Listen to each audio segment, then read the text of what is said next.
So this is a tutorial or a video on some guidance of how to catalog your music from various sources, whether you've got it from legitimate sources, Beatport, places like this, or if you downloaded them free on a giveaway of bootlegs, or if you've simply pirated it, whatever. I'm not gonna talk about the controversies, but this is how you catalog the music in a simple and logical way using freeware software. So you'll see on my screen now, I've got a selection of records which I downloaded from all sorts of scary websites. They're actually all tunes produced by me, so I don't get a copyright strike. So we've got some bootlegs, a couple of original tunes, some tunes featuring singer, detail, and a couple of collaborations. And all the tags are jumbled up. You know, there's an and there, an X there, no hyphen there. So the first thing that we've got to do is correct the file names, and the method I use all revolves around having a correct file name. So take it slow, one by one. Let's start with the first one. Ellie Goulding, You My Everything, Mencel Bootleg, or BL.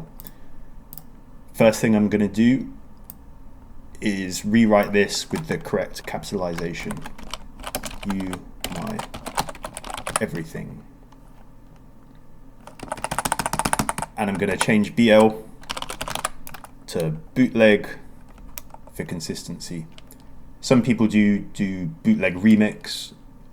I'm aware what bootleg is. It is a remix, so I'm just going to keep it simple. Perfect. Next, Los Del Rio, Macarena, Mencel Bootleg. Let's get rid of some of these extra O's. So for consistency, the format I use is album artist, so in this case Ellie Goulding and Los Del Rio, hyphen track title, and then after the track title in brackets I put any featured artists, so artists which feature on a track on an album, and then anything like a remix, bootleg remix, demo, unreleased, dub play, any kind of comments about the track. Sometimes it says extended mix, club mix, original mix, if I want to differentiate between radio edits, etc. Cool, so next one, Mencel, Nothing to Lose. That one's done. This one, Mencel and core value. So some people like the and sign. I think an X looks a bit sleeker, so my entire collection is consistent with an X. So Mencel and core value, critical kush. By the way, all these tags we're going to get to later, don't worry about them. Everything revolves around the file name. So Mencel featuring detail, mind over matter. So for consistency, I put the featured artist after the track title. Some people do it the other way around. Doesn't matter, as long as it's consistent and it works for you. So Mencel and Sahil. Let's change and to an X. Mencel, I do. This is missing a hyphen. Mencel, Moston Mountains, also missing a hyphen. Mencel and core value, indecision, perfect. Mencel and Sahil, room 9, perfect. Mencel and Tsar, M25, demo. Cool, so it is a demo, and I do want to always remember this version is a demo. It's a bit quieter than a mastered version, so I'm just going to put demo in normal capitalization. Mencel, Collar Blast. So this, for whatever obscure reason on the dodgy pirate site I got this from, it's added some underscores instead of spaces. So we're just going to change them back to spaces, so it's nice and tidy. Mr. Probs, Waves, Mencel remix. This is actually a bootleg remix I did, so I'm going to change to bootleg. Perfect. So I can now guarantee all these file names are completely correct. Okay, so the next thing we're going to do is we're going to analyze all the tracks and determine what key these tracks are in. So there's two main types of keys you will see in the DJ world. The first type is Camelot keys, such as 1A, 2A, 3B, 4A. It's just a number between 1 and 12 and then A or B to distinguish between major or minor. This is a whole other topic, so I'll have to do another video on this. But Camelot keys allow the DJ to move between different key signatures in a way that progresses the mix and is tonally compatible. It complements the mix. The other type of key is the traditional key signature, so C minor, A major, A flat minor, etc. So each has its pros and cons. Camelot keys are great for being relative between tracks and moving between different tracks during a mix. The traditional key signature is important for instrumentalists, classical musicians, to actually determine the key that the tune is in and play along to the tune without any atonal hiccups. So I use a program called Key Finder, which is freeware for Windows. I'm guessing there might be a Mac version. I don't use Mac, so you'll have to do your homework on that. So drag all the tunes into Key Finder. Those key tags shouldn't be there, so ignore they're blank. So the first thing you want to do if this is the first time using the software is open Preferences. And then here, essentially you want to write for A major, that is 11B. For E flat major, that's 5B. So you just want to write all the custom key codes to the traditional key signatures, so the software knows exactly what key code, Camelot key code, you're going to use.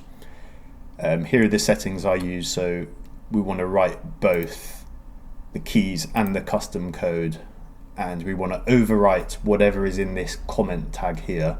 Me personally, I use the comment field on an MP3, and then once the song is on the turntables or on the CDJ or XDJ or whatever platform you use, I arrange by comment, and that has all the keys in.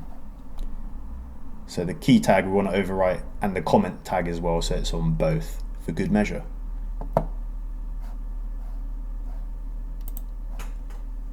So assuming these key tags are empty, we're just going to select all, actually you don't have to select it all, and run batch analysis. This will go through the tracks, analyze, see what key it believes it's in, detect the key here on the green, and then it's going to write the correct Camelot key and traditional key to each file. Perfect. So now let's say we're mixing this track, I Do. It's in 8A in DJ land. That translates to A minor. So a pianist or a guitarist playing along, as long as they stick to the A minor pentatonic, you know, A minor mixolydian, play some blues, whatever scale they're using, as long as it revolves roughly around A minor, it's going to sound in tune.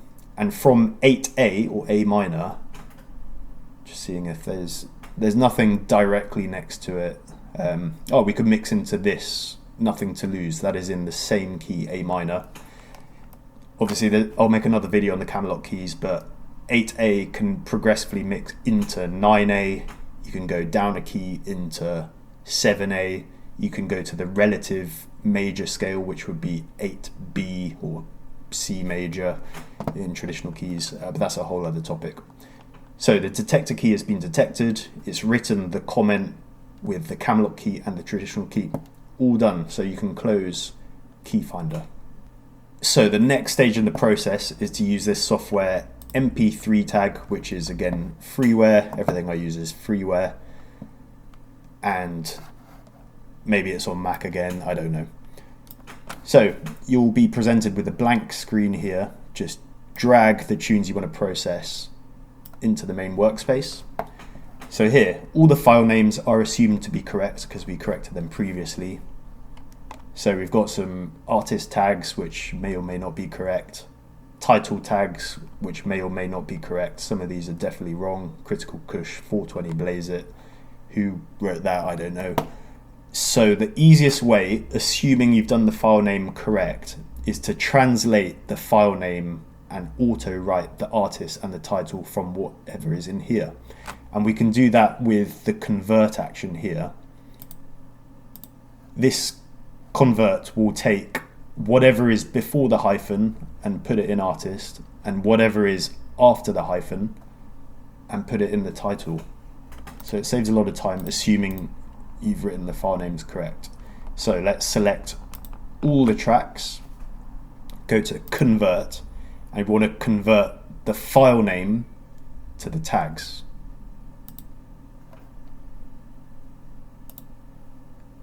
So this is what you're going to have in the format string. You want artist, and it's written like this, then space, hyphen, space, title, and that's going to write, as an example of the first one, it's done it for you. Ellie Goulding is the artist, and then the title tag is going to be You My Everything Mencel Bootleg.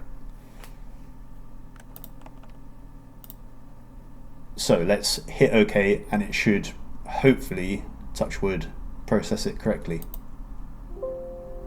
Boom. Tag derived from 13 of 13 files. Let's just double check everything is correct. Yeah, cool. So that saves a lot of time. In the album field, so I personally couldn't care less about what album a track is on. I tend to listen to the individual singles, and if I do download a whole album of tunes, I'll go through and delete the songs that I don't really rate, because there's too much music out there. There's virtually unlimited music. You may as well only hold on to records that really do it for you. Genre we'll come to later. So here we can see the correct comment field. You can double check the bitrate of tracks here. However, quite controversial, I tend to just trust my gut, listen to the track. If it sounds like it's weighty, it sounds like the signs are pretty pure and the sub bass is really rocking on the system, trust your ears. There are a lot of people who say, oh, I can easily tell the difference between WAV, uncompressed, and MP3. Most of those people are probably lying.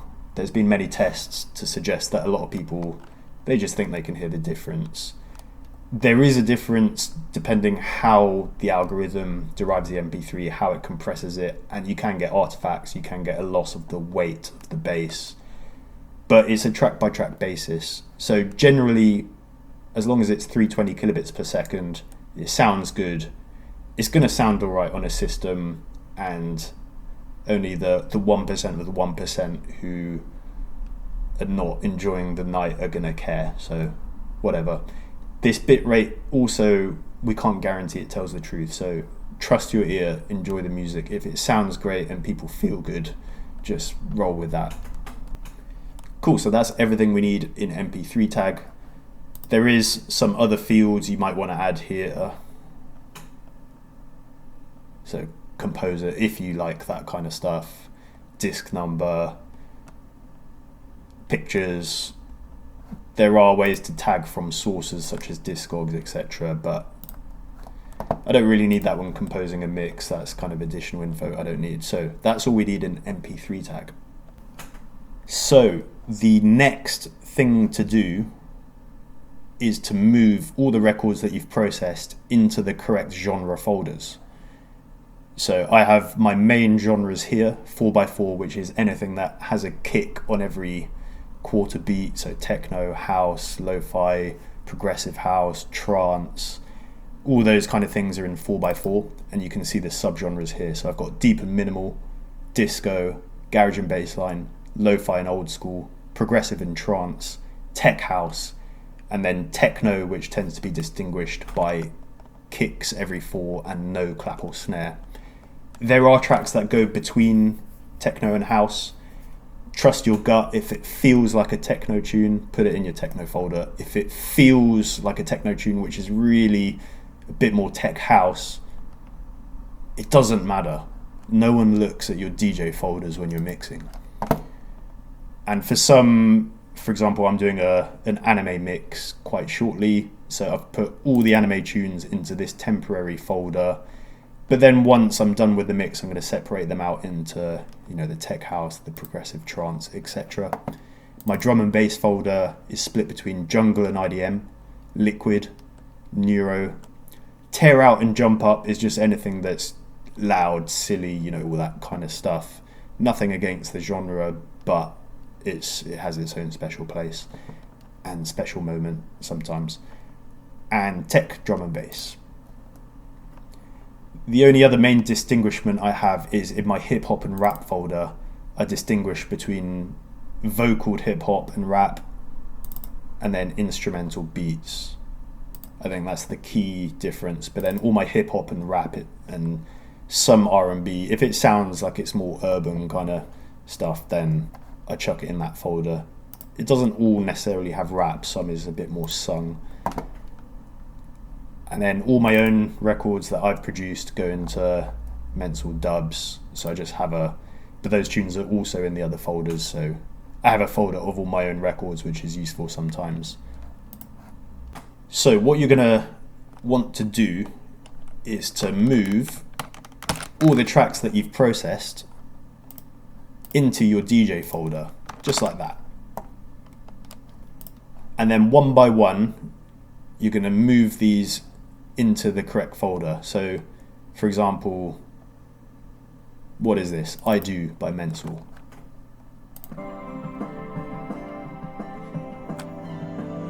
It's drum and bass.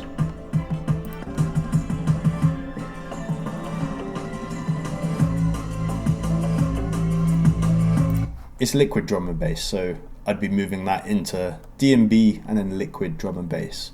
How about this one, Moston Mountains?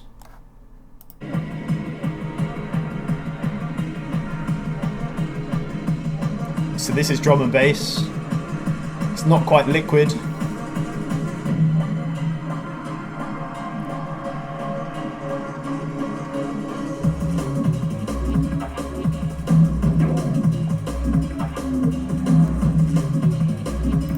That's, I'd say, either neuro or tech drum and bass. My heart says it's tech drum and bass.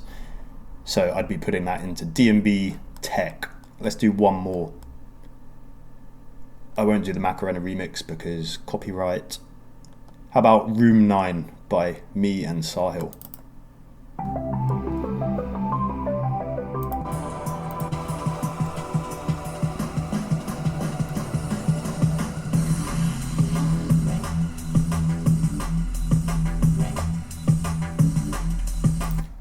Tech drum and bass, I'd say.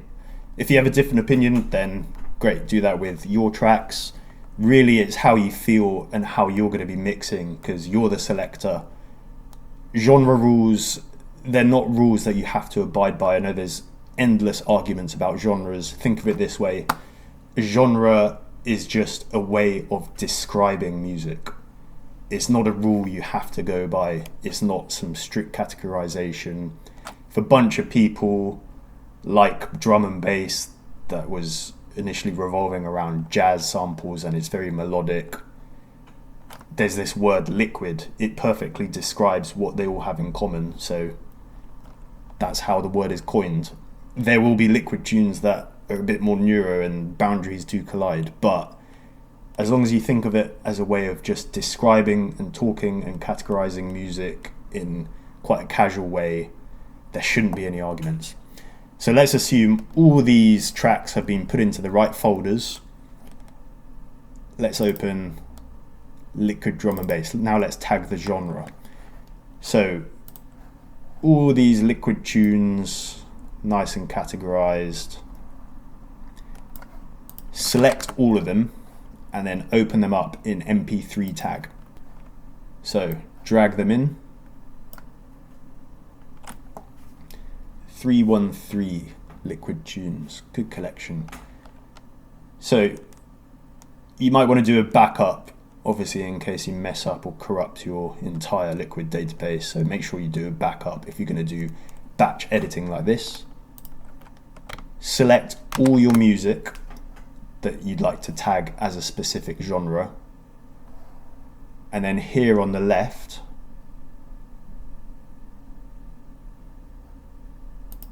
in genre, liquid DNB.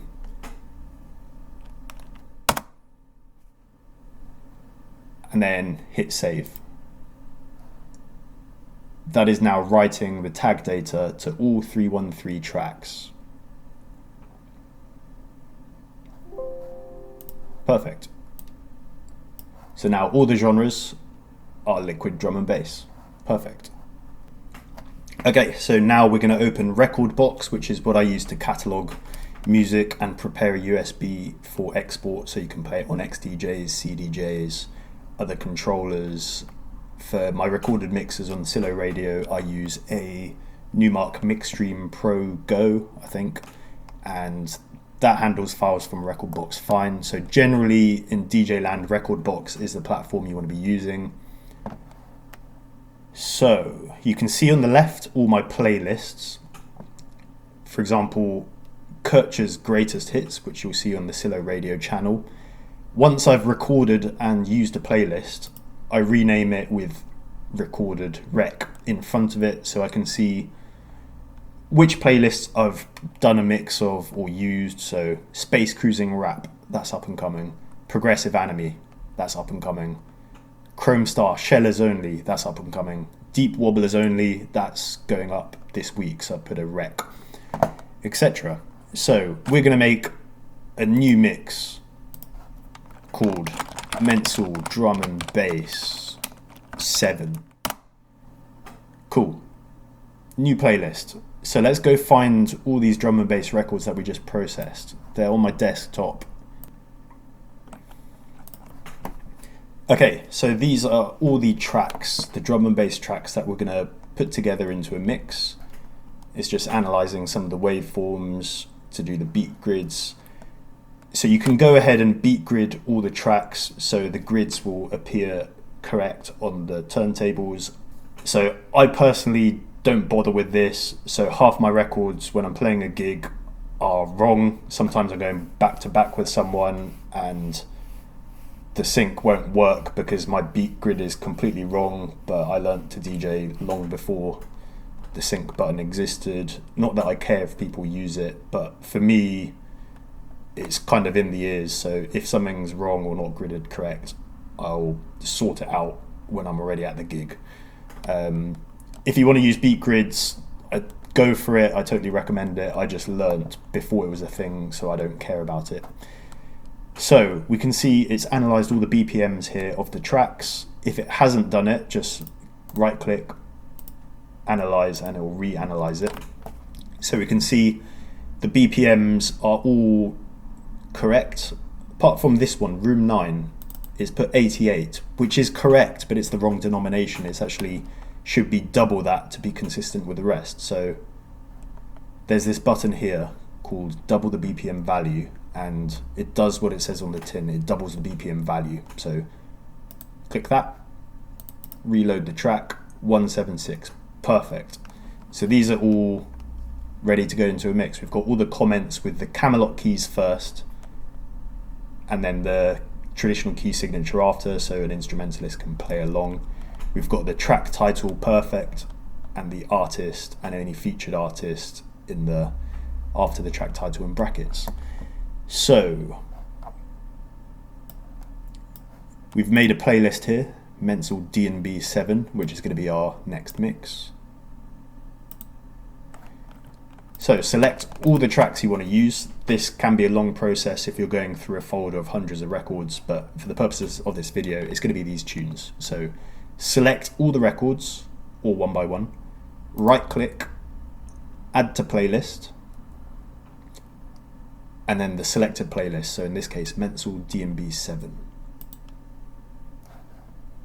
So now, if you open up the playlist, everything is in track order. So the track number is specific to Rekordbox now. So the first record is Ellie Goulding, You My Everything, Mencel Bootleg. To make a mix, the primary thing we're gonna mix by is the key signature of the tune. It is controversial whether or not you should do this. I believe the best mixers make the most sense harmonically first before other things. However, often there's simply not a tune that would mix harmonically. In those cases, I tend to look for the bits where there's just a drum beat, or look for the bits of the track where there isn't too much harmony, there isn't too much tonality, and then loop that and use that as a mixing point. Completely up to you. Some people like to just blast tunes in the wrong keys. Sometimes it works because technically there is no wrong notes. Every note in the chromatic scale is relative to everything else. You've got to learn how to use the wrong notes and basically trust your ears. If it sounds good and it bangs in the club, who cares? So first thing, I'm going to order this by comments. So it goes from low numbers up to high numbers. So when you're mixing in Camelot keys, the general rule is you want to go between A and B. So if 1B can mix into 1A, it wouldn't really mix into 2A. It's got to, you change either the letter or the number. So once it's ordered by Camelot key, I'm going to right click on the track numbers and renumber track order, and then order it back to numbers. So now we've moved everything into the right Camelot key. I've just messed that up, so let's redo it. Perfect. So I've ordered it by key and then placed that so the track numbers align. So now we're back to track numbers. So number 1 is in 1B. There isn't anything really suitable that mixes out from 1B to the next key. So I'm just going to leave it as that. Towards the end of this track, there is a bit of a more drum and bassy section which doesn't have much melody. Yeah, the second drop.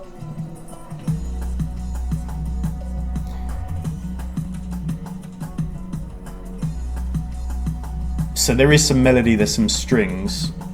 If I wanted to take out the real tone of this track, most of the harmonic integrity of the tune is in that sub bass. So maybe I'd cut the bass so it would just be a bit of strings, which are quite gentle in this, they're quite airy, but mostly the beat. But doesn't matter, and for the purpose of this exercise, who cares? So next track, Mencel and Core Valley, Critical Kush. That's in 3A, B flat minor. That will mix well into 4A, which will mix well into 4A. There is no 5A, so we'll skip that. That will go into 6A. And what we're going to do here, we're just looking for any big discrepancies, seeing if we can fix them, but if not, who cares? So 5A, 6A to 8A to 9A. If you get a B track, so for example, we have two 8A tracks here. If there was 8B, for example, let's say this track was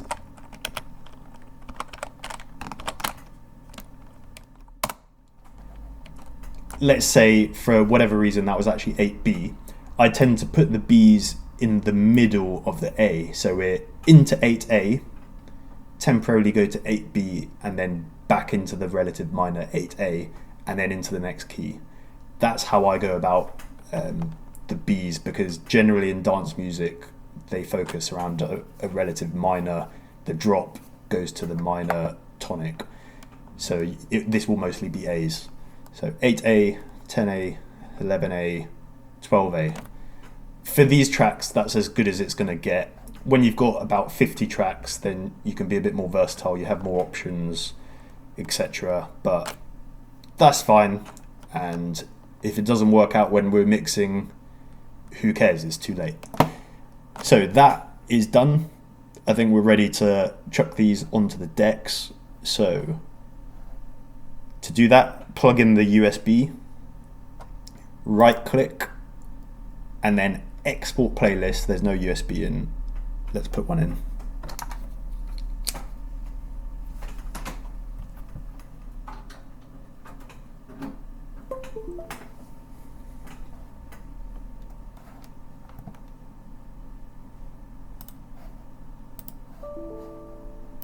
E is not accessible. I get a load of errors, but I don't care. So right click, export playlist, and then you should hopefully see your error-free USB there. So in this case, the USB is called 4x4, ignore that. Export.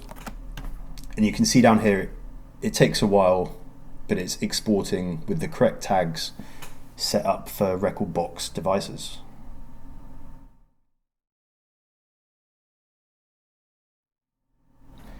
So that's exported. Let's go check. So there's your devices, USB, F drive, playlists. Perfect.